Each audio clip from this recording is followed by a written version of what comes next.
नमस्कार. श्रावण कृष्ण एकादशी शके 1938 सादर करीत आहोत ठाणे वार्ता. ठळक घडामोडी. ठाणे महापालिका पोटनिवडणुकीत शिवसेनेने गमावली एक जागा. ठाणे महापौर वर्षा मॅरेथॉन स्पर्धेत पुरुष गटात कालिदास हिरवे तर महिला गटात संजीवनी जाधवला विजेतेपद. आणि आता गणपती काय न्यायालयात बसवायचा का, राज ठाकरे यांचा प्रश्न. या आणि इतर घडामोडी विस्तृतपणे पण काही क्षणातच. ठाणे वार्ता पहा श्रीस्थानक वाहिनीवर. आता सकाळी 9:15 पासून रात्री 9:15 पर्यंत ठाणे वार्ता, ठाण्यातील पहिलं दृकश्राव्य माध्यम. श्रीस्थानक वाहिनी, ठाण्याची स्वतःची वाहिनी. ठाण्यातील घडामोडी, कार्यक्रम, वादविवाद, अगदी गाणी, नाटकं याचा आनंद घर बसल्या. पहा श्रीस्थानक वाहिनी, आपल्या ठाण्याचं हक्काचं व्यासपीठ. श्रीस्थानक वाहिनी. ठाणे वार्ता आता संकेतस्थळावर देखील ठाणेवार्ता.com वर क्लिक करा आणि ठाण्याच्या घडामोडी जाणून घ्या. ठाण्यातील पहिलं ऑनलाईन माध्यम ठाणेवार्ता.com. नमस्कार मंडळी, दर रविवारी पाहायला विसरू नका. नमस्कार मंडळी, आपल्या प्रश्नांचं थेट उत्तर. ठाणे वार्ता पहा श्रीस्थानक वाहिनीवर.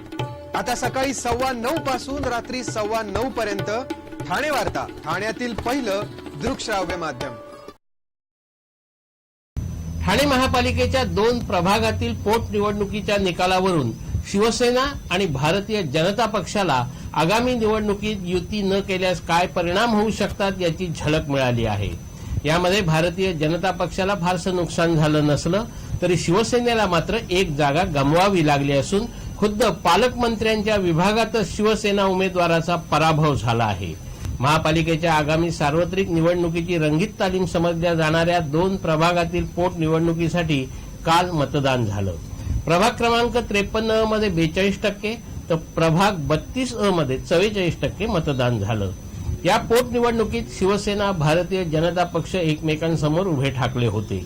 प्रभाग 53 मधून शिवसेनेच्या पूजा करसुळे गवारी भारतीय जनता पक्षाच्या कल्पना गायकवाड आणि काँग्रेसच्या सुनंदा कोकणी निवडणुकीच्या रिंगणात होत्या.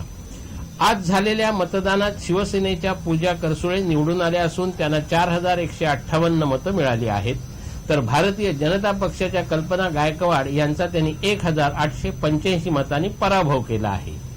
प्रभाग क्रमांक 32 मध्ये मात्र शिवसेनेच्या संगीता घाग यांचा पराभव झाला असून काँग्रेस समर्थक आणि अपक्ष स्वाती देशमुख यांनी त्यांचा 194 मतांनी पराभव केला आहे. स्वाती देशमुख यांना 3157 तर संगीता वाघ यांना 2963 मतं मिळाली. तिसऱ्या क्रमांकावर राहिलेल्या भारतीय जनता पक्षाच्या संजय बोडके यांनी 878 मतं घेतल्याने शिवसेनेला ही जागा गमवावी लागली. एकूणच आगामी सार्वत्रिक निवडणुकांमध्ये युती न झाल्यास त्याचा फटका कसा बसू शकतो याची रंगीत तालीमच यामुळे या दोन्ही पक्षांना अनुभवता आली. ठाणे महापौर वर्षा मॅरेथॉन स्पर्धेत पुरुष गटात LIC ऑफ इंडियाच्या कालिदास हिरवे याने तर महिला गटात नाशिकच्या संजीवनी जाधव हिने विजेतेपद पटकावलं. यंदा प्रथमच खऱ्या अर्थाने जोरदार पावसात आणि मॅरेथॉनच्या विशेष गीताच्या तालावर पालकमंत्री एकनाथ शिंदे यांच्या हस्ते या स्पर्धेची सुरुवात झाली. मराठी चित्रतारकांची उपस्थिती, ऑलिम्पिक स्पर्धेत भारताचं प्रतिनिधित्व करणारी आंतरराष्ट्रीय कीर्तीची धावपटू ललिता बाबर आणि रोईंग या खेळात भारताचं प्रतिनिधित्व करणारा दत्ता भोकनाळ यांच्या उपस्थितीत ही स्पर्धा संपन्न झाली. या स्पर्धेच्या पुरुष गटात दुर्गा बहादूर बुधा आर्मी स्पोर्ट्स इन्स्टिट्यूट याने तर महिला गटात नाशिकच्या मोनिका आथरे हिने उपविजेतेपद पटकावलं. पुरुष गटातील कालिदास हिरवे याला 75,000 रुपये तर महिला गटातील विजेती संजीवनी जाधव हिला 50,000 रुपये तसंच सन्मान चिन्ह देऊन गौरवण्यात आलं. यावेळी शिवछत्रपती पुरस्कार विजेत्या खेळाडू श्रद्धा घुले, अद्वैता मांगले तसंच ऑलिम्पिकमध्ये कुस्तीत भारताला कांस्य पदक मिळवून देणाऱ्या साक्षी मलिकची फिजिओथेरपिस्ट आणि ठाण्याची सुकन्या रुचा कशाळकर यांचा विशेष सत्कार करण्यात आला. ठाणे महापौर वर्षा मॅरेथॉन मधील मानाच्या वॉक फॉर फन या स्पर्धेत महापौर संजय मोरे, खासदार श्रीकांत शिंदे, अतिरिक्त आयुक्त सुनील चव्हाण, प्रसिद्ध अभिनेता संतोष जुवेकर यांच्यासह अनेक नागरिकांनी भाग घेतला होता. विशेष म्हणजे या स्पर्धेतील पुरुष गटातील 21 किलोमीटरच्या अंतराच्या स्पर्धेत महापालिका सचिव मनीष जोशी यांनी ही स्पर्धा 2 तास 17 मिनिटात पूर्ण केली तर अभियंता सचिन भालेराव यांनी यावर्षीपासूनच सुरू करण्यात आलेल्या 10 किलोमीटर पुरुष गटातील खुल्या स्पर्धेत सहभाग घेतला। या स्पर्धेमध्ये ठाणे महानगरपालिकेच्या वतीने सुरू करण्यात आलेल्या सिग्नल शाळेच्या विद्यार्थ्यांनी भाग घेऊन सामाजिक समतेचा संदेश दिला, तर धनगर प्रतिष्ठानच्या वतीने स्वच्छ ठाणे शहराचा संदेश दिला। या वर्षीपासून पहिल्यांदाच 10 किलोमीटर गटातील खुली स्पर्धा पारसिक नगर ते महापालिका भवन व्हाया कोपरी अशी आयोजित करण्यात आली होती। ठाणे वार्ता पहा श्रीस्थानक वाहिनीवर। आता सकाळी 9:15 पासून रात्री 9:15 पर्यंत ठाणे वार्ता, ठाण्यातील पहिलं दृकश्राव्य माध्यम। आपला परिसर स्वच्छ आणि सुंदर ठेवण्यासाठी ठाणे महापालिकेत सहकार्य करा। ओला सुका कचरा वेगवेगळा जमा करा आणि रोगराईपासून मुक्तता मिळवा। ठाणे वार्ता आता संकेतस्थळावर देखील ठाणेवार्ता.com वर क्लिक करा आणि ठाण्याच्या घडामोडी जाणून घ्या। ठाण्यातील पहिलं ऑनलाईन माध्यम ठाणेवार्ता.com। डॉक्टर आणि रुग्णांचं पिढ्यानपिढ्यांचं जिव्हाळ्याचं नातं म्हणजेच डॉक्टर बेडेकर हॉस्पिटल। आता अत्याधुनिक सोयी सुविधा आणि तंत्रज्ञान युक्त वंध्यत्व निवारण केंद्रात IVF आणि टेस्ट ट्यूब बेबीचीही सुविधा। डॉक्टर बेडेकर हॉस्पिटल, महर्षी कर्वेपथ, ठाणे। 65 वर्षांची निरंतर सेवा। ठाणे वार्ता पहा श्रीस्थानक वाहिनीवर। आता सकाळी 9:15 पासून रात्री 9:15 पर्यंत ठाणे वार्ता, ठाण्यातील पहिलं दृकश्राव्य माध्यम। शहराचं विद्रुपीकरण केल्याप्रकरणी महापौरांवर गुन्हा दाखल करण्याची मागणी महाराष्ट्र नवनिर्माण सेनेतर्फे पालिका आयुक्तांकडे करण्यात आली आहे। ठाणे महापौर वर्षा मॅरेथॉन स्पर्धेसाठी महापौर संजय मोरे यांचं छायाचित्र असलेले फलक शहरामध्ये जागोजागी अनधिकृतरित्या लावण्यात आले होते। त्यासाठी कोणत्याही प्रकारची परवानगी घेतल्याचं या फलकावरून तरी दिसत नाही। त्यामुळे महापालिकेच्या नियमानुसार या प्रकरणी महापौरांविरोधात तातडीने गुन्हे दाखल करावेत अशी मागणी महाराष्ट्र नवनिर्माण सेनेने आयुक्तांकडे केली आहे। स्वच्छ परिसर ठेवूया, आरोग्यासाठी धावूया या घोषवाक्यांनी संपन्न झालेली महापौर वर्षा मॅरेथॉन स्पर्धेदरम्यान अनेक ठिकाणी महापौरांच्या नावाने फलक लावण्यात आले होते।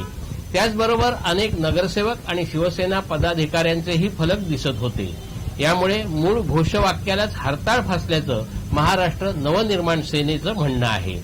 या विरोधात महाराष्ट्र नवनिर्माण सेनेने आयुक्तांना दिलेल्या पत्रात महापौर, नगरसेवक आणि पदाधिकारी यांच्यावर गुन्हे दाखल करण्याची मागणी केली असून ठाण्याच्या प्रथम नागरिकाकडून अशा प्रकारे शहराचं विद्रुपीकरण होणं म्हणजे अप्रत्यक्षरित्या यास पाठिंबा देणंच आहे असं महाराष्ट्र नवनिर्माण सेनेचं म्हणणं आहे।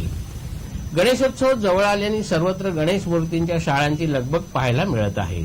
मात्र वाढत्या महागाईत गणेश मूर्तीच्या किमतीही गगनाला भिडल्याने ठाण्यातील विवियाना मॉलने गणेश मूर्ती बनवण्याची एक कार्यशाळा आयोजित केली होती। या कार्यशाळेत थोरा मोठ्यांसह चिमुकल्यांनीही स्वहस्ताने शाडूच्या पर्यावरण स्नेही गणेश मूर्ती साकारल्या। गेले 2 दिवस हा उपक्रम सुरू होता। इथे बनवण्यात आलेल्या गणेश मूर्तींची स्थापना गणेशोत्सवात याच मॉलमध्ये करून त्याचं विधिवत पूजन आणि नंतर विसर्जन करण्यात येईल अशी माहिती या उपक्रमाच्या संयोजिका आणि मॉलच्या मार्केटिंग प्रमुख रीमा प्रधान यांनी दिली।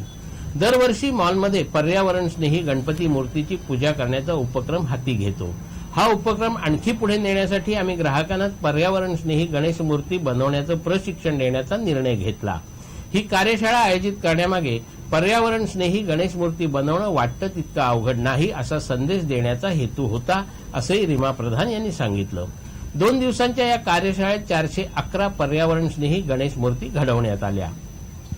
ठाणे महानगरपालिकेच्या परिवहन सेवेच्या ताफ्यात नव्या कोऱ्या 12 बसेस दाखल झाल्या असून महापौर संजय मोरे, खासदार श्रीकांत शिंदे, आमदार प्रताप सरनाईक यांच्या हस्ते त्याचा लोकार्पण सोहळा पार पडला।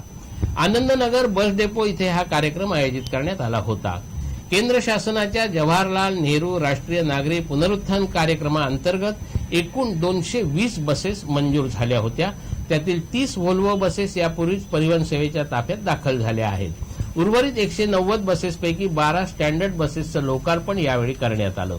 या बसेस सिटी लाईट ट्रान्सपोर्ट या कंपनीच्या वतीने GCC अंतर्गत चालवण्यात येणार आहेत। सार्वजनिक गणेशोत्सव मंडळांवर सुरू असलेल्या दंडात्मक कारवाईचा समाचार घेताना महाराष्ट्र नवनिर्माण सेनेचे अध्यक्ष राज ठाकरे यांनी गणपती न्यायालयात बसवायचा का असा तिरकस सवाल केला आहे। गणेशोत्सवाच्या तोंडावर राज ठाकरे यांनी पुन्हा एकदा न्यायालयाच्या कामकाजावर ताशेरे ओढल्याने खळबळ उडाली आहे। न्यायव्यवस्थेने न्याय द्यावा, आपली चौकट न मोडता नसत्या कॉमेंट पास करू नयेत अशी टीकाही त्यांनी यावेळी केली. सविनय कायदेभंग दहीहंडीच्या पार्श्वभूमीवर गोविंदा पथकांना भेटण्यासाठी राज ठाकरे ठाण्यात आले होते. त्यावेळी ते बोलत होते. उत्सवांचं बाजारीकरण न करता मंडळाकडूनही अतिरेक होता कामा नये अशा शब्दात त्यांनी उत्सवी मंडळांनाही फटकारलं.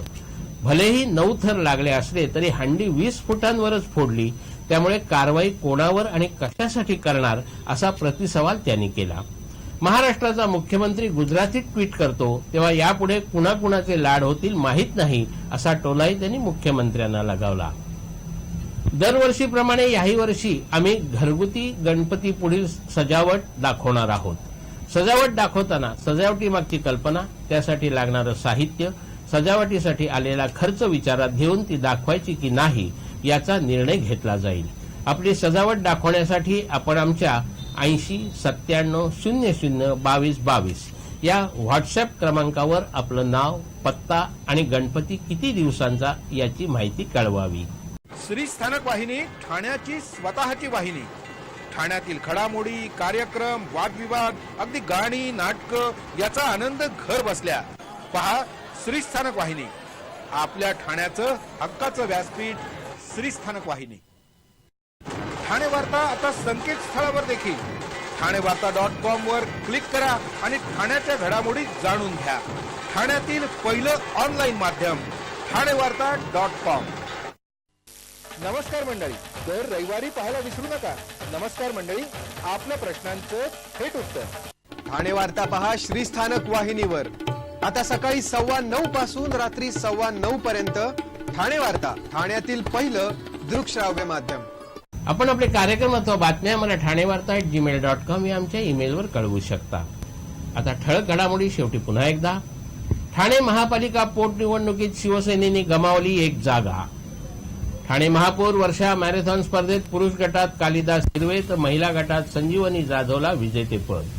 आणि आता गणपती काय न्यायालयात बसवायचा का, राज ठाकरे यांचा प्रश्न. या होत्या ठाणे वार्ता. आपली एखादी बातमी पाहिजे राहून गेल्यास आपण ठाणेवार्ता.com या आमच्या संकेतस्थळाला अवश्य भेट द्या. तर मग पुन्हा भेटू पुढील बातमीपत्रात फक्त श्रीस्थानक वाहिनीवर. धन्यवाद.